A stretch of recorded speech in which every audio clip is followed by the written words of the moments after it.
Hello बच्चों, मैं संजीदा हिंदी शिक्षिका एलपीएम पब्लिक स्कूल के ऑनलाइन कक्षा में आप सभी का हार्दिक स्वागत करती हूँ। बच्चों, आप सभी कैसे हैं? उम्मीद करती हूँ कि आप सभी अच्छे होंगे और खूब मेहनत से अपनी पढ़ाई कर रहे होंगे। तो चलिए बच्चों, आज की कक्षा आरंभ करते हैं। प्यारे बच्चों, आज हम सब एक सुंदर सी कविता पढ़ेंगे, ठीक है? इस कविता का नाम है सुख की कुंजी। कुंजी का अर्थ आप सभी को पता होगा, चाबी, सुख की चाबी, ठीक है?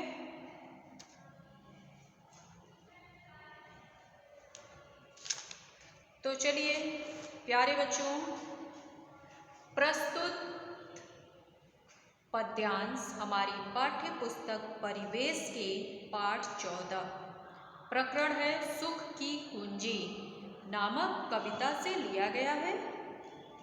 इसके रचयिता श्री भगवती प्रसाद जी हैं। इसमें कवि ने यह बताने का प्रयास किया है कि हमें अपने प्रकृति से प्रेम होना चाहिए और मौसम के बदलाव को समझना चाहिए और हमें परिश्रम के महत्व को भी समझना चाहिए, क्योंकि सफलता का मूल मंत्र ही परिश्रम है। परिश्रम और कष्ट के बाद ही असली सफलता मिलती है और उसका प्रभाव अत्यधिक दिनों तक स्थायी होता है, ठीक है बच्चों?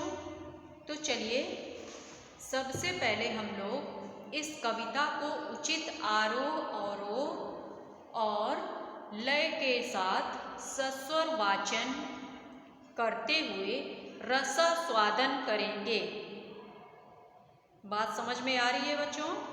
मेरे साथ आप सभी इस कविता को गाते चलिए, ठीक है? कविता को हम लोग राग में ही गाते हैं, जिससे पता चले कि यह कविता है, ठीक है? तो चलिए शुरू करते हैं। तपती धरती तपता अंबर, कड़ कड़ बना अंगारा, झुलस रही हरियाली सारी, झुलस रहा जग सारा। गाते रहिए बच्चों। पंछी दुबक रहे नीड़ों में, पशु सब हाँफते जाते, छाया भी छाया पाने को सिकुड़ रही शर्माते, छाया सड़कों पर सन्नाटा, तपी जेठ की गर्मी, सूख गई है दूब खेत की, रही न नाम को नरमी, जेठ तपे तो बरखा आए, रिमझिम पानी बरसे, तपन मिटे धरती की सारी, लहराए खेती धानी। मजा आ रहा है बच्चों? ऐसे ही राग में गाते चलिए। जितना जितना कष्ट झेलते, उतना ही मिलता आराम, यही तपन है सुख की कुंजी, हो हमको आराम हराम। तपती धरती तपता अंबर, कड़ कड़ बना अंगारा, झुलस रही हरियाली सारी, झुलस रहा जग सारा। गाइए बच्चों। तपती धरती तपता अंबर, कड़ कड़ बना अंगारा, झुलस रही हरियाली सारी, झुलस झुलस रहा जग सारा। मजा आया?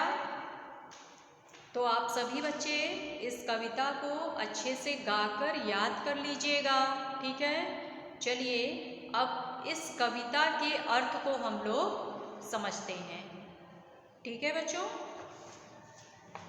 चलिए देखिए बच्चों, तपती धरती तपता अंबर, कड़कड़ बना अंगारा, झुलस रही हरियाली सारी, झुलस रहा जग सारा। जैसा कि आपको पता है, कुंजी का अर्थ होता है चाबी, ठीक है? इस कविता के माध्यम से कवि ने यह बताने का प्रयास किया है कि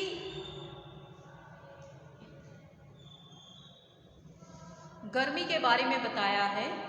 कवि ने मनुष्य के कष्टों की तुलना गर्मी से करते हुए कहा है कि गर्मी के बाद जब वर्षा आती है तो चारों ओर हरियाली छा जाती है, खुशियाँ फैल जाती हैं।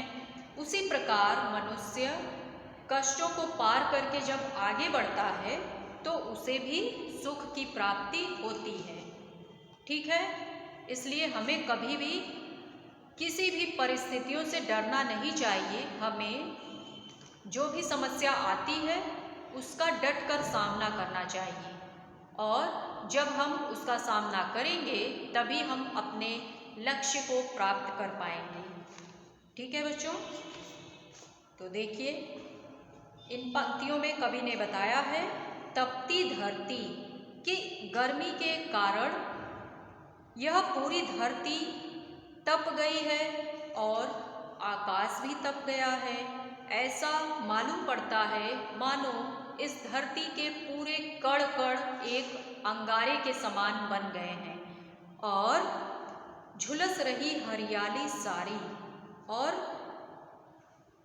हमारे आसपास की सभी हरियाली झुलस गई है और यह पूरा संसार ही मानो झुलस गया है, ठीक है बच्चों? पंछी दुबक रहे नीड़ों में, पशु सब हाँफते जाते, छाया भी छाया पाने को सिकुड़ रही शर्माते।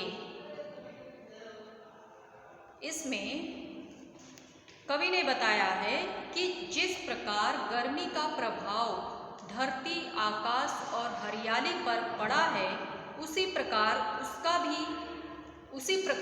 उसका प्रभाव पक्षियों पर भी पड़ता है, ठीक है? गर्मी के कारण सभी पक्षी अपने अपने घोंसले में छुप रहे हैं और सभी पशु हाँफते हुए अपने घरों में जाते हैं।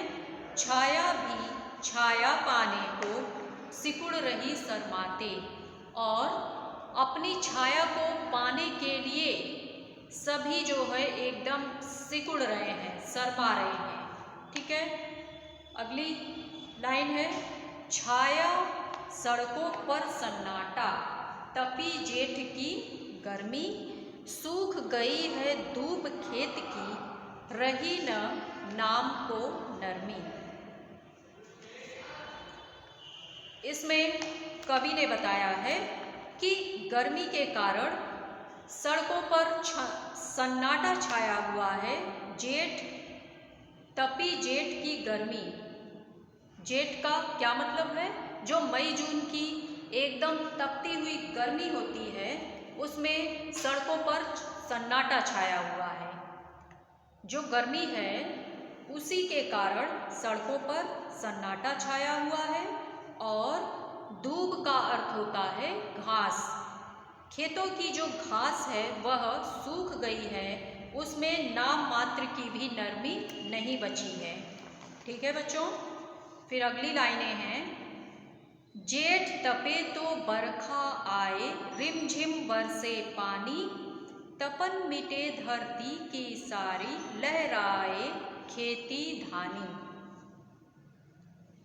देखिए बच्चों, इसमें कवि ने बताया है कि गर्मी के बाद जब वर्षा आती है और अपनी रिमझिम फव्वारों को बरसाकर धरती को हरा भरा कर देती है और सभी को गर्मी से राहत मिलती है। ठीक है, बारिश की जो छोटी छोटी बूंदें खेतों पर पड़ती हैं तो खेतों में जो धान की फसल होती है वह लहराने लगती है। ठीक है, कवि ने क्या बताया है इस लाइन में? गर्मी के बाद जब वर्षा आती है तो चारों तरफ हरियाली छा जाती है और वह वर्षा अपने रिमझिम फव्वारों से धरती को हरा भरा कर देती है और बारिश की जो छोटी छोटी बूंदें होती हैं वह जब खेतों पर पड़ती हैं तो इससे धान की फसल लहलहाने लगती है।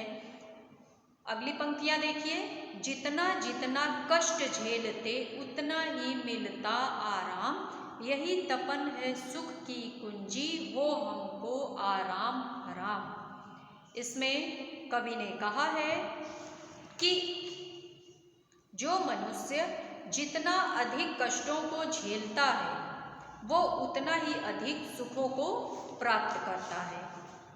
ठीक है, क्योंकि तपने के बाद ही व्यक्ति निखरता है। जिस प्रकार सोने को गर्म करने पर अलग अलग तरह के बहुत सारे आभूषण बनाए जा सकते हैं और हीरे को तराशने पर वह असली अनमोल हीरा बन जाता है, ठीक उसी प्रकार मनुष्य भी तपने के बाद अत्यधिक उन्नति को प्राप्त करता है। ठीक है बच्चों, समझ में आया?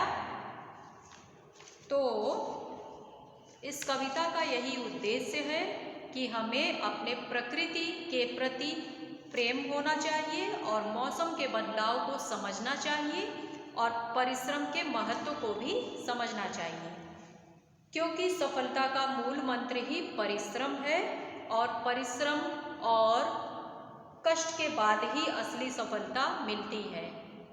अगर हमारे जीवन में कोई भी समस्या आती है तो हमें घबराना नहीं चाहिए और हर परिस्थिति में हमें अपनी समस्याओं का डटकर मुकाबला करते हुए आगे बढ़ना चाहिए, तभी हम अपने लक्ष्य को प्राप्त कर सकते हैं। ठीक है, तो बच्चों उम्मीद करती हूँ कि आप सभी को ये कविता अच्छे से समझ में आ गई होगी। आप सब इस कविता को अच्छे से पढ़िए, गाकर याद करिए, इसके अर्थ को समझिए। ठीक है, तो चलिए आज के लिए बस इतना ही। ठीक है बच्चों, धन्यवाद।